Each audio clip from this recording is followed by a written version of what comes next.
fuck? I didn't do it. Huh? I didn't do it.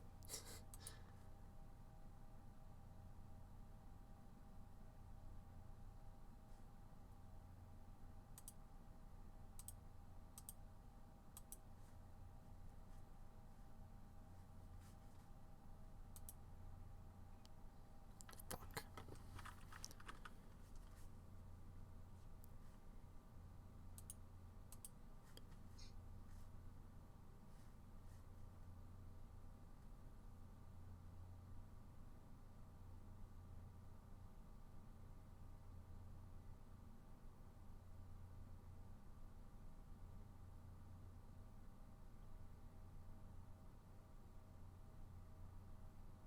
What the fuck?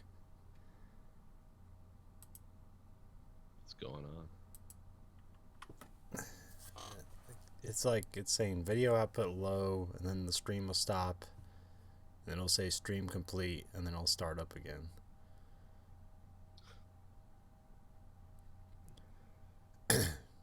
So let's just go, and then we'll just bank on the audio.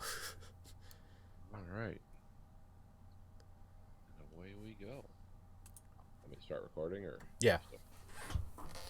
all right, we are recording. This might work. Who knows? Hello, anyone who might be watching.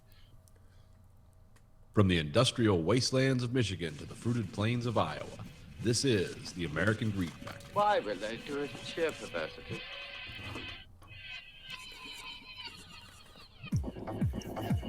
You are the dead. Remain exactly where you are. Make no move until you are ordered. We burn them to ashes and then burn the ashes. That's our official motto. Now we can see you. Clasp your hands behind your heads. Stand out in the middle of the room. Stand back to back. Who can explain the fascination of fire? What draws us to it? Whether we're young or old. Here comes the candle to light you to bed. Here comes the chopper to chop off your head.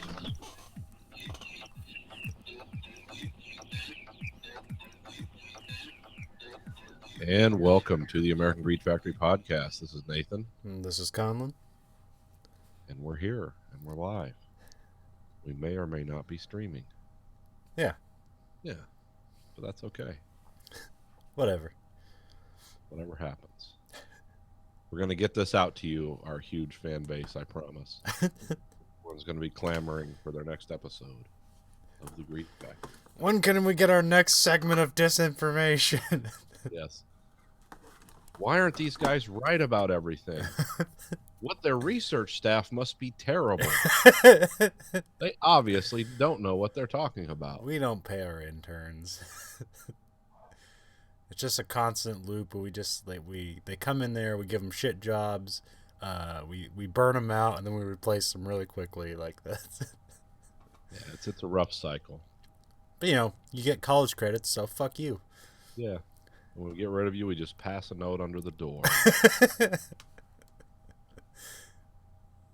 These guys obviously don't know what they're talking about. They don't have all their information. They should be silent and never speak on subjects they know not what they say. But that's that. That's the show. Yep. If you want to get factual information, listen to NPR or Malcolm Gladwell. Otherwise, just come here and bullshit with us. Hey, we're right about some things, and I think we delineate when we don't know what the fuck we're talking about, but want to have a fun conversation regardless. Oh yeah, trust me. The way you can tell I don't know what the fuck I'm talking about is my mouth is moving.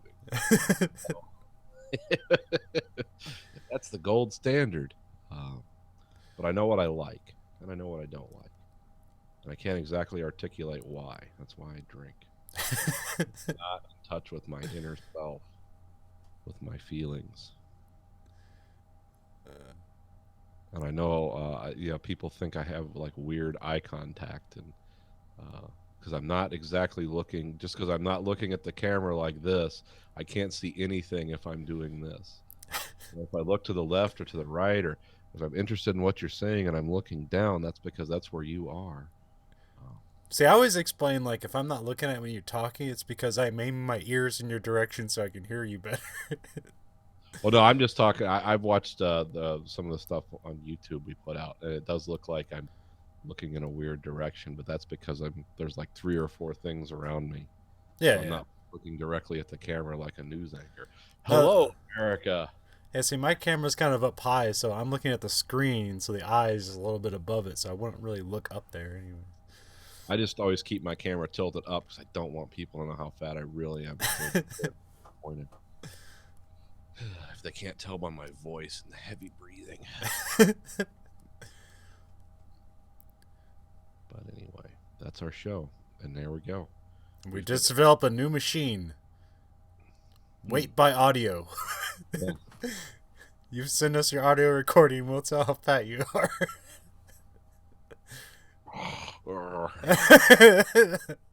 Jesus Have you Christ. ever had butter on graham crackers? Have you ever made frosting with just sugar and butter? I like grilled cheese with macaroni in it. Did I tell you about the wonderful treat that Grayson introduced me to? The No. it's Reese cups with Reese. Oh yeah. You said that I think I last did show. talk about it. It's like this is I watched that movie Chef. Oh, okay. What did you think of It was all right. It was kind of annoying but endearing. Okay. What was annoying about it? Well, first of all, what's it about? Explain it. Shit, I can't remember the guy's name. He directed Iron Man. John Favreau? Yes, Jon Favreau. He's like this chef, and he works at some big restaurant in California, and he wants to impress like this online critic, but the owner of the restaurant convinces him to make like the standard stuff, and then he gets eviscerated on the internet, and then so he is like, so like the whole movie, it's kind of annoying the whole time, but like I suppose you have to do it. It's like he's like always asking his kid, because another part of this movie he has to reconnect with his kid. Okay. Because he's divorced. Oh.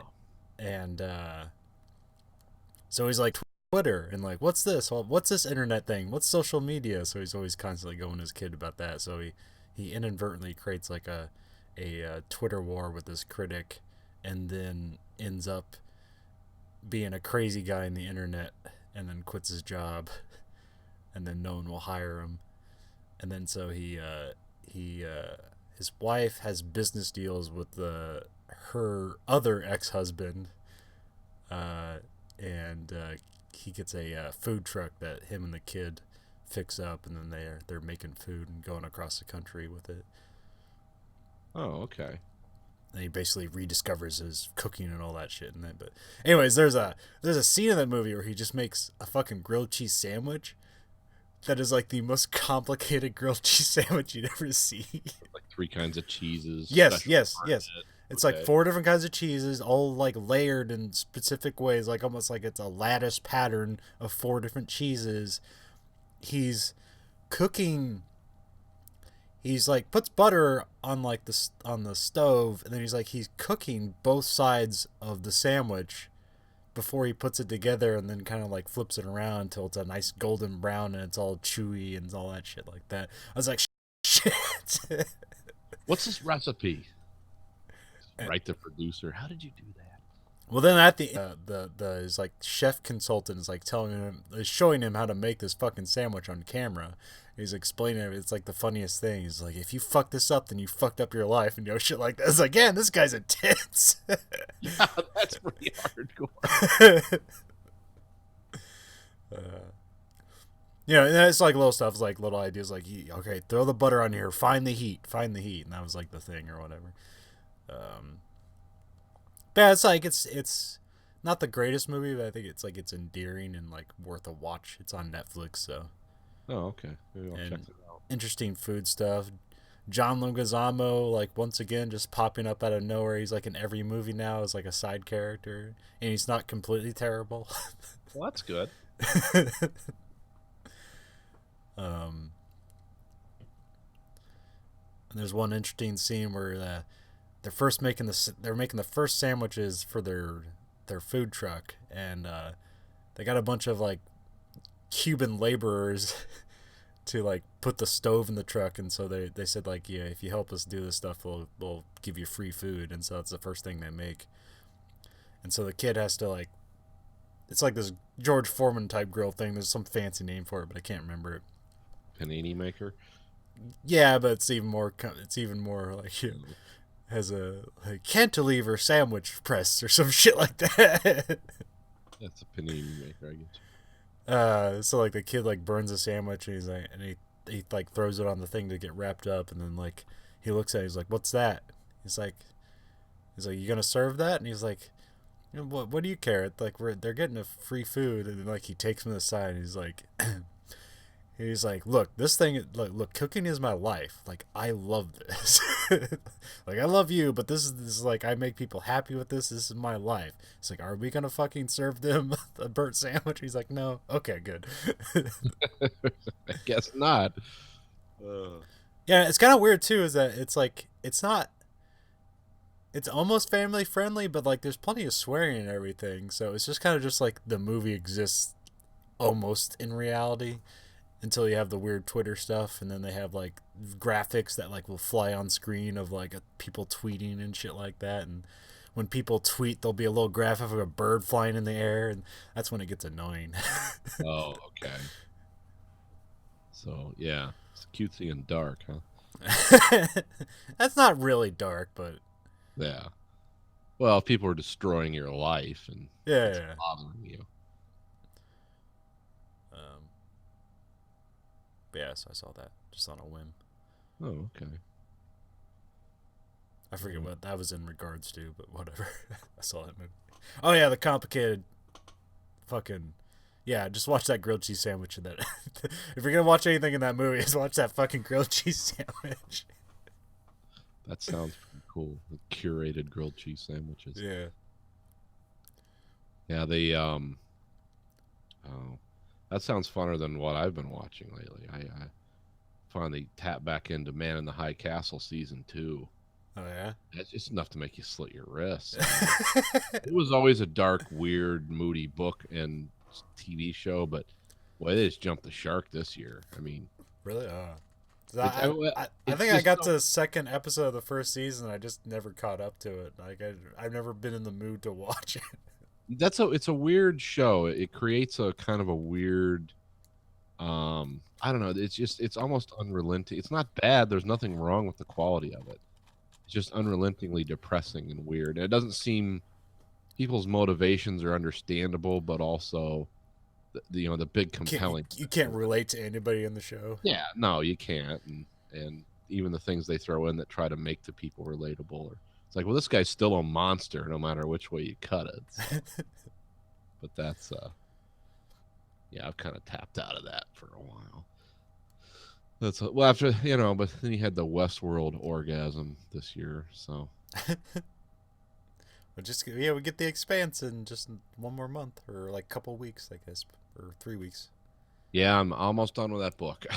I don't know why it's taking. I love those books and I like this one too, but it's just I've got sidetracked on things. I get into father-son projects and stuff. We're doing a diorama of the Battle of the Somme from World War One. Oh, okay. And a lot of tiny figures, and some tanks and World War One planes. The 2016 was the 100th anniversary of the Battle of the Somme, so Oh, okay. we came out with a model kit to kind of yeah. Okay. Yeah, that was I forget what he got in all the World War One stuff about, and then that game came out. Yeah, So- Battlefield 1. Yeah, they're making a World War One video game, and then he was playing it, and he's like, "Dad, none of these weapons ever worked as good as they did in this game." I was like, "Oh yeah. I mean, it would." You want them to put in there something in there about weapon doesn't work. Press X to unjam. That would piss everyone off.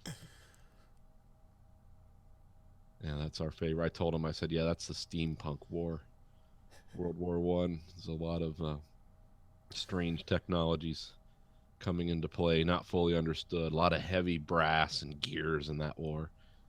In World War II, there was a lot of that too, but nothing like World War I don't. One. I think the most interesting thing about after World War One, there's countries that used to existed that no longer existed after World War One. Yeah. Whereas World War Two, the countries are still around afterward, but like what the fuck was the Ottoman Empire? Now it's completely gone. Yeah, World War One was that did change the world. And it's there's still parts of France you can't go into because of World War One. Yeah. There's all this unexploded munitions everywhere. But yeah, that's what we were doing. Oh, and speaking of models, you sent me one. Yes. Would you call it a reverse birthday present? Yeah. But you got me a model of the Yamato from Star Blazers, a big one too, the 1/500th scale. So this one's going to be one of the biggest ones I've ever built. Oh, is it? Okay, I didn't think it was that big. That's pretty big. I mean, it's I think it's like 2.5. It's like 2.5 feet long or 2 feet long. something like that. Yeah. Okay. Because this is the biggest one I have right now. Is the C-130 is entering into its final phases. Not quite done with it yet, but this one's pretty big. I Yeah. have to put these up on Facebook because there's a lot more detail to them than what the camera shows. Yeah. Well, especially in the dark. So. Yeah, you can see the props very clearly. Yeah. It's pretty nice. I didn't realize how big that back aileron was. Oh yeah, yeah. There's all kinds of documentaries and books you can read. That plane's always fascinated me. I don't know why. It's and not even because everyone knows the one that has the guns sticking out of the one side of it. Yeah. What was that called? The C-130 Spectre. Yeah, Spectre gunship. But just the whole plane by itself is because it's been around since the 50s, and I think we talked about it before. It's just fascinating. Yeah, we talked about it in the last one. Because it's just kind of a I don't even think you had the propellers on last time. You just had like or any of it painted. So. no. Yeah, it's kind of it's an interesting piece of history because it's something they've been trying to replace. They tried to replace it in the 70s. They tried to replace it in the 80s and 90s. They were going to replace it in 2000. It's like, nope. Everything they come up with doesn't work as well and is more expensive. Yeah. So they just keep going with it. But it's insane, like where that thing can land and how robust it is, and fascinating piece of engineering. What is they can? There's some of them that are the Hercules, or one of them. I think it's the. Oh, it's called the C-130 Hercules. I think that's the one like the. Fucking what's the name? The Blue Angels use or whatever. They have one that holds all their equipment. Oh, the Fat Albert, yeah. And it has like those. Was it JTAW short takeoff rockets where it can land and take off on a short runway. Yeah. Well, they've had video of on those. Well, I think all of them are called the Hercules. I think that's just a product name. Okay. But yeah, they always like to. Those things can they can climb so fast that they can do that zero gravity shit. Yeah. From the first thing they do. Because I mean, I don't know how many people can sit in the damn thing. It seems like the cockpit accommodates like 9 people. No, you can fit like 100 people in that fucking thing. Oh, I mean in the back, yeah, but Yeah. even in the front, there seems to be this huge space, and because that's how you get around. I haven't done it yet, but I've seen plenty of people where they're flying in those things, and like you sit like that, and like it's like your leg is over across the person's leg next to you, and you're all crisscrossing your legs to fit everyone inside of it. yep. And then they go straight up, and when they come down, it goes into a zero gravity free fall for a few seconds. Yeah. Because you see the pilots are all up there and they're talking seriously, and you can just see this plane like all of a sudden it's like, oh, that just left the runway, here it goes, and then all the shit in the cockpit just starts to hover in the air, and these guys are acting like, yeah, nothing's going on here. This is cool as shit. Everyone knows it. But they yeah, those, and they can take a lot of damage, I guess, too. Like you can shoot a lot of that plane off and it still flies. But yeah, it's one of those cool things. It's like, oh, that's half a century old technology. I mean, it's not though. The engines are much larger and much more powerful than they originally were. And like those navigational things they have, because they pulled on the brand new ones, they pull the screen down in front of them, and it's like semi night vision. There's like cameras on the front, so when they're doing things at night, they can literally see everything. But it's not like built into the cockpit. It's just like an arm, and they just pull it over. They're like, oh yeah, that's where we need to be, and that's where we're dropping this tank off or whatever. But yeah, I got you I think it's a 2129 or the 2029. No, I think it's 2129. Yeah, it's a 20.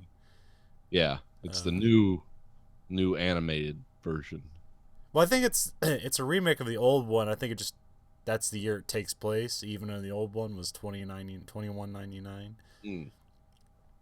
Yeah, because like I looked this up after, because like you've talked about this show before and I never see it, and I like looked up stuff of it afterwards, and I was like, oh man, there's like fucking 8 different television series that like, and they're all different continuities and everything, and like 4 different movies. I'm like, jeez, how many of these fucking things do they make?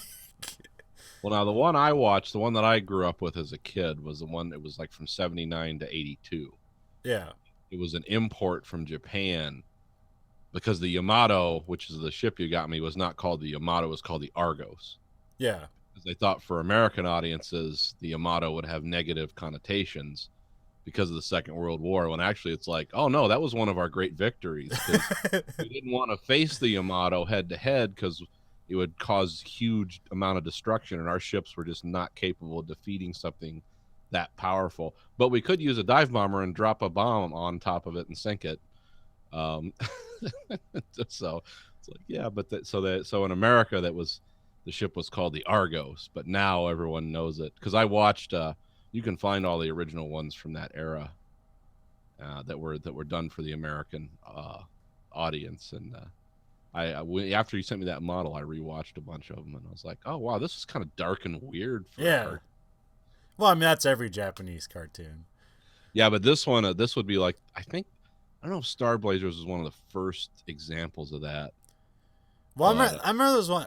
It was called like G-Force or something like that, and it was an anime, vaguely Voltron-esque or whatever. Okay. Space battle things. And that one, it was like severely re-edited for American audiences because there's stuff where characters would die, but then they had like this interstitial robot, and they're like, "Oh, they're okay, kids." Yeah, Star Blazers, they did kill characters I mean, a lot of people died in Star Blazers. It was just an endless series. Like the guy's parents are killed in the first episode. Well, yeah, something I read, it was a sort of a synopsis of the television show or something they changed for American audiences. Like, I suppose when they brought it over here, they did a lot of building, whereas in Japan, it was all about the ship and details of the ship and all that stuff. I could see that. It's a very intricate ship, as imagined. Yeah, I think, that's... You can get more for that model. There's an expansion set for it. Is that where it has the engine room and something like? Well, it looks like an engine, but I think it's like a circular thing that holds all like more like starships inside of it, or more of the fighters. Yeah. It has the module for the little starships, the fighters to be in it. Yeah. And that one also comes with like 20 starships just to kind of like show off the size of it. Yeah. Because the little starship, they're pretty small. They're like a quarter size compared to the regular model. Yeah, I've been looking up some builds on this on the internet, and I was down at the model shop today, and I was asking about, because all I want to do is get a green LED to light the one bridge section. Yeah. And an orange LED to light the engine section. And the guy's like, well, there's a kit online, and I went and looked it up on my phone, and it's like, well, this kit costs more than the model. I'm not interested in that level of, because you have to build, you can't build the model and then put the lights in it. You have to build the model around the illumination. I was like, no, this has a controller card. I tried one of those once, and it is cool. I did it on that Klingon model, but if something quits working, it's like, well, what the fuck do you do now? You got to take the model all the way apart to wire. So I said I'd never do that again. All I wanted was to get 2 button LEDs powered by those little quarter-size batteries. Yeah. And they actually, there's a guy around here who makes some. So, because he can make the base any size you want to. Because up to the engine, I was looking through the instructions, which, by the way, not a lick of English in those instructions. Okay, sorry. But that's all right. I mean, there's a Okay. give you everything. Well, the reason another reason is like, oh yeah, I think you like this is that the Bandai makes really good models. yes, I mean, their bread and butters in the Gundam stuff, which you might appreciate, but I was gonna get you like licensing deal for anime, and like I looked and then I came across that one. I was like, oh, I bet he'd love this. Oh no, I do. I mean, it's really going to be cool. I'm looking forward to it. But I was talking to the guy at the store, and I was saying, I took it out and because you wash it all first to get all the mold stuff off of it, and, like the oils and stuff, and then like you were saying, I was test fitting some of the pieces, and it's like, shit, I don't need to have glue half this thing together. It's just gonna go right together. So yeah, that'll take me quite a while though. Because the painting on that alone, to make it look like it's in space, it's like all kinds of painting to do on that. Oh yeah. Well, that one is one of those ones where, see, the thing with what I've learned from all the stuff I've been doing lately and getting back into this is really what you're trying to do is make plastic look like metal. Yeah. Which is hard to do. Yeah. And especially with the kind of paints that I'm comfortable with, because I like acrylic paints because they're easier to clean up, they're easier to work with. You don't have to wear a gas mask to shoot acrylic. But I did get some. I got some Tamiya. This is clear green. So what you do is you paint, because the window ports just came in clear plastic, because molding things in color for something like that would be prohibitively expensive. But in the TV show and all the the beauty shots of it, those sections are in green. Huh. I'm just gonna paint. And you don't even paint the fronts of it. You paint the back of it green. So I got a little bottle of this today. This is Tamiya clear green, because Tamiya is the recommended paint for that model. Oh yeah. Yeah, that's because you can buy. But the weird thing is, none of the correct colors for that model, there's no one. You have to blend the paints yourself. Oh really? Yeah, because it's like, this is a purple blue. Well, this is how the one guy. There's a British guy, and kind of this. I think he's. But they're the guys who I go to. They have thousands of videos I watch. It's how I learned to use my my paint thing. What's it called? My airbrush. Yeah. It's from watching these guys. And they talk about all the stuff you do and everything. And one of the guys built this model, and he was just raving about this model. But then he went through the whole like paint process and everything, and it's like, yeah, none of the colors you see are commercially. It's like, you just go with Vallejo